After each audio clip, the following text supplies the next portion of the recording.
Dios les bendiga. Estamos hoy continuando nuestro estudio de Primera de Corintios.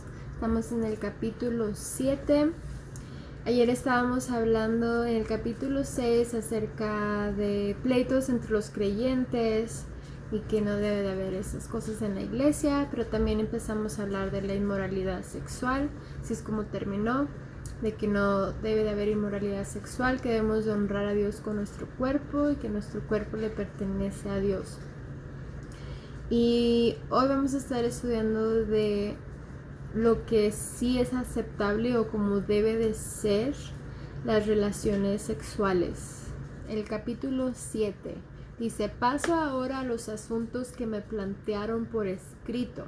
Ahora aquí Pablo va a estar contestando algunas de las preguntas que los hermanos en Corinto tenían acerca de las relaciones sexuales. Y nos está aquí diciendo: es mejor no tener relaciones sexuales, pero en vista de tanta inmoralidad sexual, cada hombre debe tener su propia esposa y cada mujer su propio esposo. El hombre debe cumplir con su deber conyugal con su esposa, e igualmente la mujer con su esposo. La mujer ya no tiene derecho sobre su propio cuerpo, sino su esposo. Tampoco el hombre tiene derecho sobre su propio cuerpo, sino su esposa. No se nieguen el uno al otro, a no ser de común acuerdo, y solo por un tiempo para dedicarse a la oración.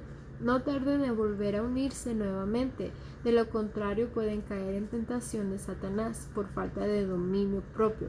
Ahora bien, esto lo digo como una concesión y no como una orden. En realidad preferiría que todos fueran como yo. No obstante, cada uno tiene de Dios su propio don. Este posee uno, aquel otro. Y esto es lo que Pablo nos va a sugerir. Dice, esto no es una orden, pero es una sugerencia a lo que yo preferiría. Dice, prefiero que se queden como yo. Dice, a los solteros y a las viudas les digo que sería mejor que se quedaran como yo. Pero si no pueden dominarse, que se casen, porque es preferible casarse que quemarse de pasión.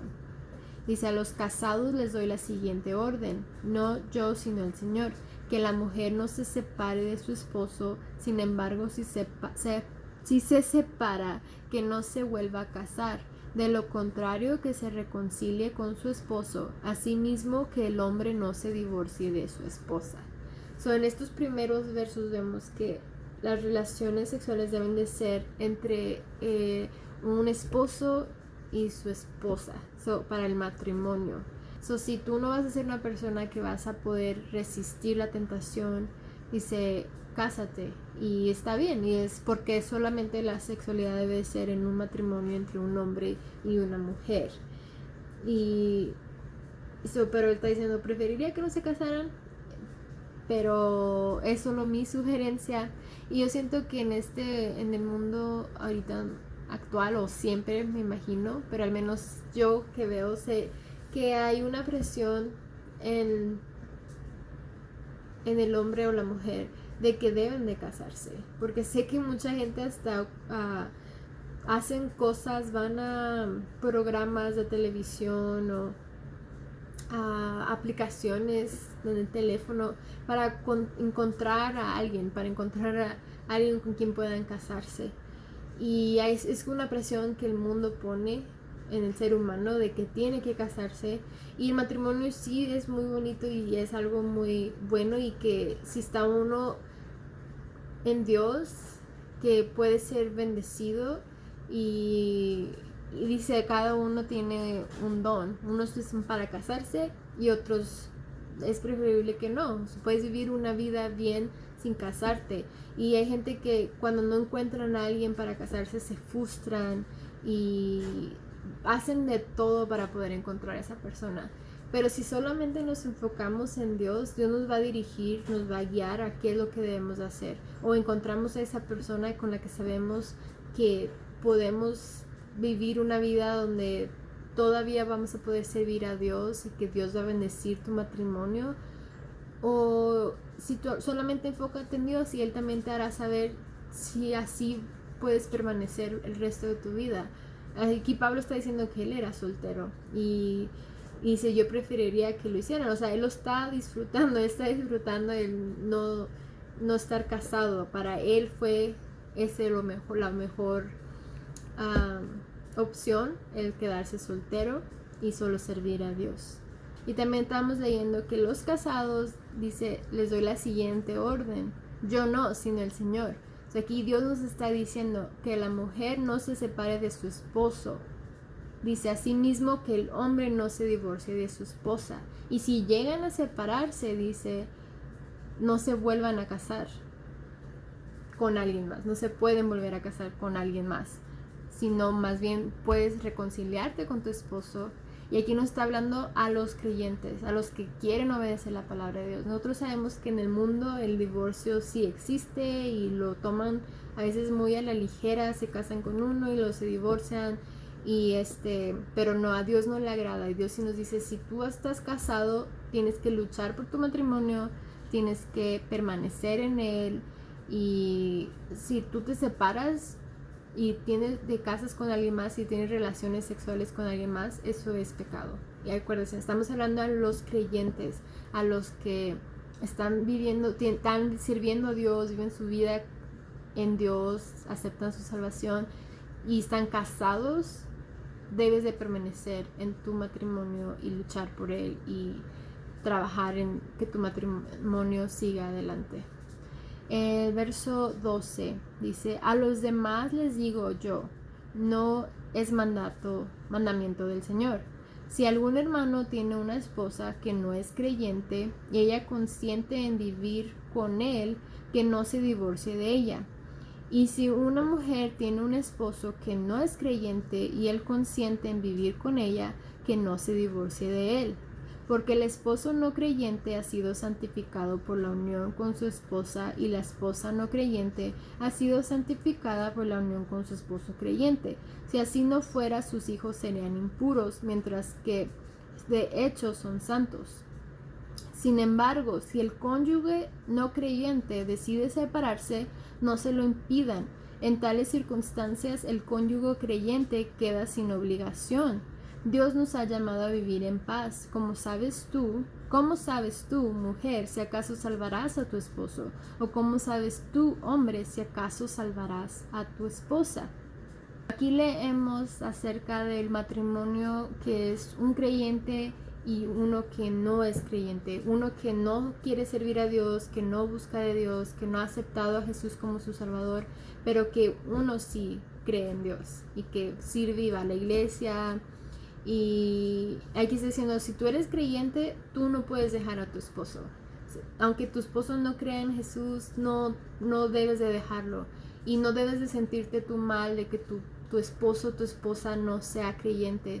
Dios sí bendice tu matrimonio, a pesar de que esa persona no sea creyente. Es tu matrimonio y Dios lo bendice y es válido ante Dios y debe de permanecer. Tú no debes de dejar a tu esposo. No por decir, como él no cree, no estamos en el mismo sentir, no creemos igual, tenemos muchos desacuerdos. No es una razón por la cual tú vas a dejar a tu esposo o tu esposa. Si tú eres creyente, tú debes de permanecer y debes de luchar por tu matrimonio.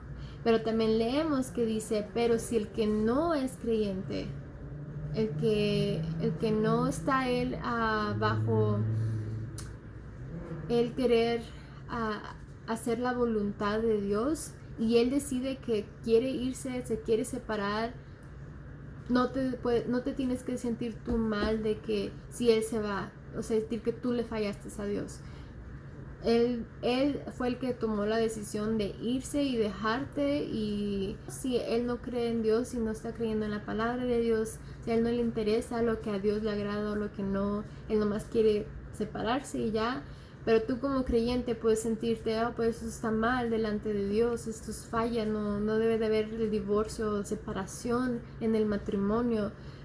Pero cuando la otra persona no cree en Dios y ellos quieren irse, no debes de sentirte obligado a hacerlo, quererse que se quede, obligarlo a que se quede a fuerzas y estar en un matrimonio cuando ella se quiere ir. Y Él no está sujeto a lo que Dios está hablándonos. Y uno como creyente no debe de sentirse mal si tu pareja te falló y se fue y te dejó.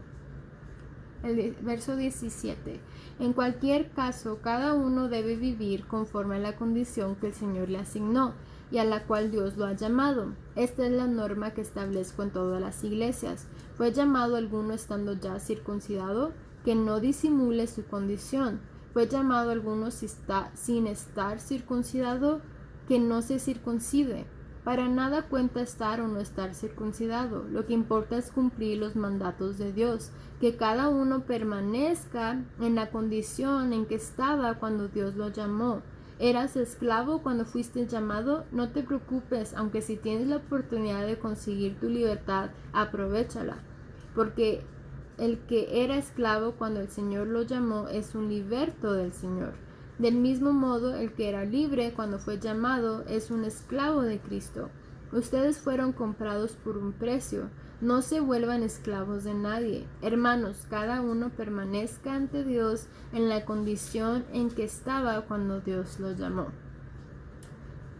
En cuanto a las personas solteras, no tengo ningún mandato del Señor, pero doy mi opinión como quien por la misericordia del Señor es digno de confianza. Pienso que a causa de la crisis actual es bueno que cada persona se quede como está. ¿Estás casado? No procures divorciarte. ¿Estás soltero? No busques esposa. Pero si te casas, no pecas. Y si una joven se casa, tampoco comete pecado. Sin embargo, los que se casan tendrán que pasar por muchos aprietos y yo quiero evitárselos. Lo que quiero decir, hermanos, es que nos queda poco tiempo. De aquí en adelante, los que tienen esposa deben vivir como si no la tuvieran, los que lloran como si no lloraran, los que se alegran como si no se alegraran, los que compran algo como si no lo poseyeran, los que disfrutan de las cosas de este mundo como si no disfrutaran de ellas, porque este mundo en su forma actual está por desaparecer. Yo preferiría que estuvieran libres de preocupaciones. El soltero se preocupa de las cosas del Señor y de cómo agradarlo, pero el casado se preocupa de las cosas de este mundo y de cómo agradar a su esposa. Sus intereses están divididos. La mujer no casada, lo mismo que la joven soltera, se preocupa de las cosas del Señor, se afana por consagrarse al Señor, tanto en cuerpo como en espíritu. Pero la casada se preocupa de las cosas de este mundo y de cómo agradar a su esposo.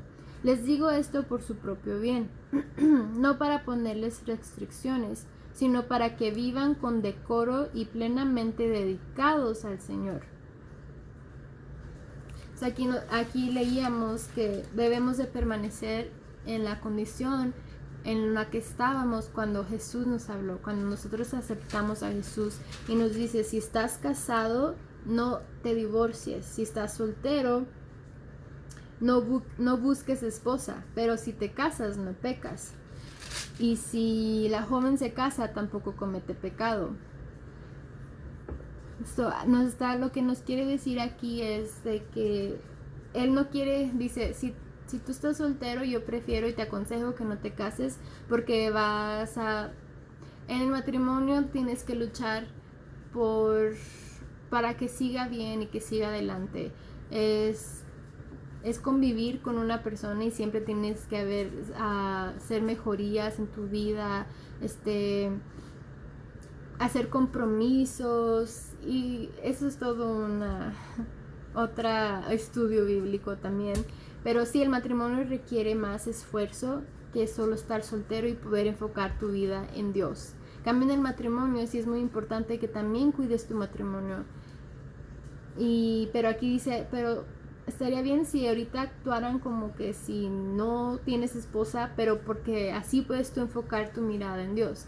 Y yo creo sí es posible poder enfocar tu mirada en Dios y el que bendiga tu vida en tu matrimonio y si eres soltero y en todo.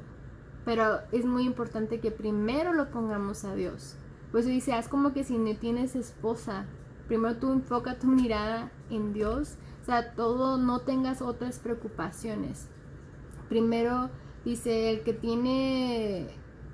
que compra algo es como que si no lo tuvieras. No enfoques tu mirada en otras cosas, sino enfoca tu mirada en Dios y vive tu vida para Él. Y por esa es la razón por la cual Él dice, yo prefiero que no te cases, porque así puedes tú vivir y entregar tu vida completamente a Dios, sin tener que enfocarte en nada más. Pero igual así también Dios bendice el matrimonio, y si tú te enfocas solamente en Dios, sí tiene uno que tomar ese paso de enfocarse solamente en Dios, ponerlo a Él primero sobre todas las cosas, y ya Él va a arreglar todo lo demás. Cuando tú te enfocas en Dios y pones tu mirada en Él, también Él ayuda en tu matrimonio a que puedas tú ser esa persona que debes de ser para que tu matrimonio siga adelante. O sea, si uno enfoca su mirada en Dios, Él nos da todas las capacidades que necesitamos. Podemos perdonar, podemos comunicarnos, podemos respetarnos y amarnos, cuidarnos, ayudarnos. Y eso es lo que Dios hace en el corazón de uno.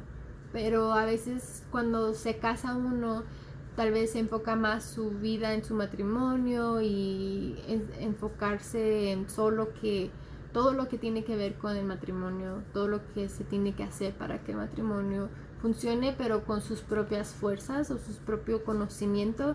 Pero ya cuando enfocamos nuestra mirada en Dios, Él nos va a ayudar a que todo lo que hagamos sea como a Dios le agrada.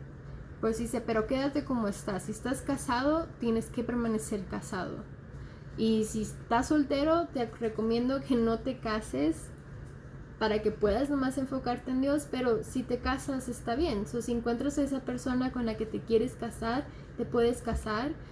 Y nomás dice, pero si vas a permanecer soltero, debes de enfocar tu mirada en Dios y serle fiel y no cometer inmoralidad sexual, o sea, no tener relaciones sexuales antes del matrimonio, si no te vas a casar, no tener relaciones sexuales con nadie.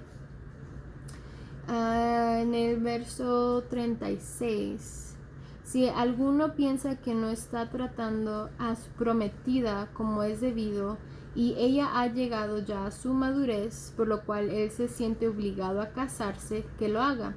Con eso no peca, que se casen. Pero el que se mantiene firme en su propósito y no está dominado por sus impulsos, sino que domina su propia voluntad y ha resuelto no casarse con su prometida, también hace bien.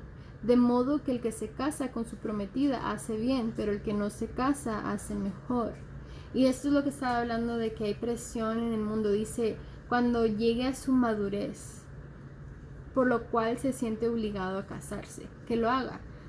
Se siente, dice, ok, ya llevo con mi prometida tantos años, ella ya es tiempo para que se case, ya llevamos muchos años juntos, ya es tiempo de casarnos, y se siente obligado para casarse. Está bien, pues que se casen, ellos decidieron, nos vamos a casar.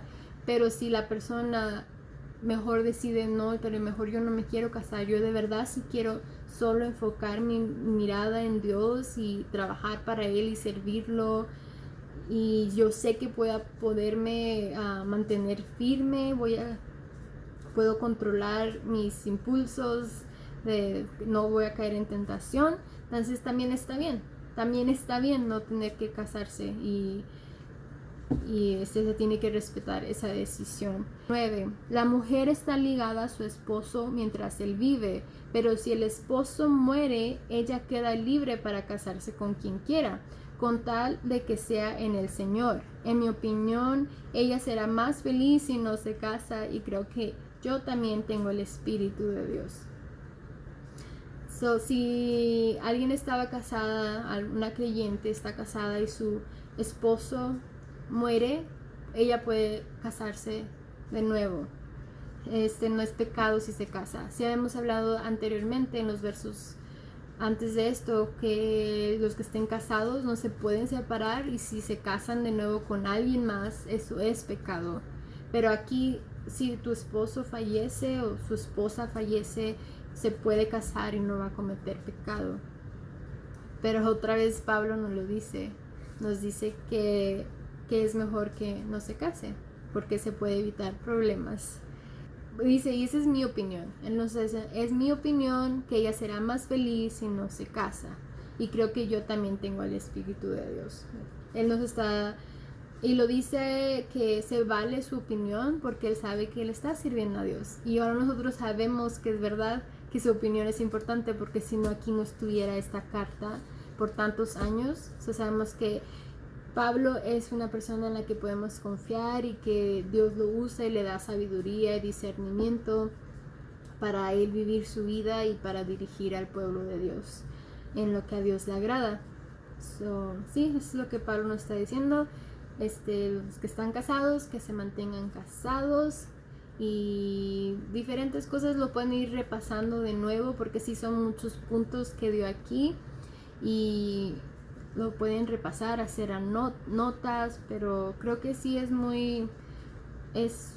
algo que todos sabemos ya que así es como debe de ser. Si tienen dudas, sigan leyendo, sigan estudiándolo, siempre enfocando nuestra mirada en Dios y en su palabra. Dios les bendiga, nos vemos mañana.